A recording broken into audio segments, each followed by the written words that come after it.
In the quiet corners of England's stately homes, behind locked doors or nestled in attics, there are skulls that are never buried. Not because they were forgotten, but because they refused to be. These are the screaming skulls, a peculiar and localized legend found almost exclusively in England. They are said to scream, groan, or cause poltergeist-like disturbances when moved from their resting place. They're not relics, they're residents. Unlike ghost stories that drift through walls or vanish with dawn, screaming skulls are physical. They remain, and they demand to be kept. The tradition of screaming skulls appears to be post-medieval, with most documented cases dating from the 16th to 18th centuries. They are not found in Scotland or Wales or Ireland, despite those regions having strong Celtic traditions of head reverence, which makes their presence in England all the more curious. Some folklorists suggest a link to Celtic head cults, where the skull was seen as the seat of the soul. Iron Age shrines have been found with curated skulls, and myths like Bran the Blessed's talking head echo this reference. But screaming skulls don't speak wisdom, they scream when disturbed. They're often associated with servants or victims, betrayed individuals, those whose final wishes were ignored, whose bodies were mishandled, or whose deaths were unjust. Perhaps the most famous screaming skull resides at Bettiscombe Manor in Dorset.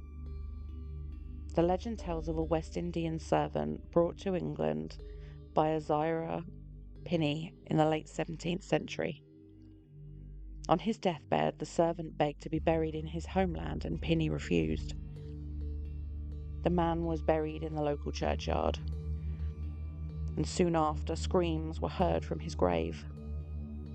Visitors fled, and the family was plagued by groans and rattling windows and disembodied voices. Eventually, the body was exhumed and brought into the manor, and over time, only the skull remained.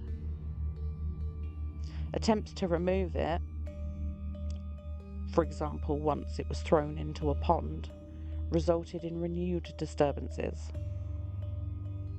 So it was returned to the house, where it continues to remain. And in 1963, the skull was examined by a pathologist. It was found to be 3,000 to 4,000 years old, and likely belonged to a European woman and not a West Indian man at all, which raises the question: was the legend invented to explain the skull's presence, or did the skull adopt the story? Another well-known case is Burton Agnes Hall, built during the reign of Elizabeth I. 3 sisters lived there. One, Anne Griffith, was attacked and fatally wounded before the hall was completed. On her deathbed, she asked that her head be kept in the house. Her sisters refused.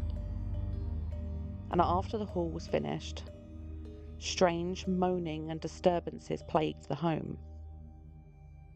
Eventually, the sisters opened the family vault and found Anne's skull separated from her body. They brought it back into the hall, and the disturbances ceased. Later, a servant threw the skull out, and the horses panicked and bolted, and the walls seemed to tremble, and so the skull was returned. Here, the skull becomes a guardian, a domestic relic tied to peace and protection, and its removal disrupts the balance. Several other screaming skulls are known across England. Tunstead Farm in Derbyshire, where a skull is kept in the farmhouse said to scream when moved. Wardley Hall in Manchester, where a skull believed to belong to Father Ambrose Barlow, who was a Catholic martyr. and attempting to bury it led to hauntings. And the Chiltern Cantello in Somerset, where a skull kept in the manor has legends of storms and screaming when removed. But these stories share motifs. The skull must remain in place. Its removal causes physical or auditory disturbance, and it is often tied to betrayal, injustice, or unfulfilled burial rites. But why the skull? In folklore, the head is sacred. It holds identity, ego, memory, voice. So to preserve the skull is to preserve presence. And screaming skulls may reflect ancestral guilt, a refusal to honour the dead. The idea that homes carry memory and that some spirits refuse to leave. And in some cases, the skull becomes a talisman, a lucky charm. But they're not ghosts. They are bone-bound spirits, anchored, audible and unburied. Today, most screaming skulls are kept quietly, some hidden, some lost. They are rarely displayed, and many homes with such legends are not open to the public. But the stories persist. They remind us that folklore is not just about belief, it's about memory and ritual and consequence. The screaming skull is a warning. Honour the dead. Keep your promises. And never assume that silence means peace. And there the tale ends for now, but the echoes will always remain.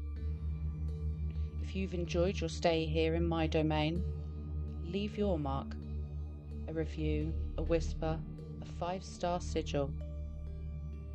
Until next time, wanderers, I've been Fauna Blakewell, and you've been changed forever.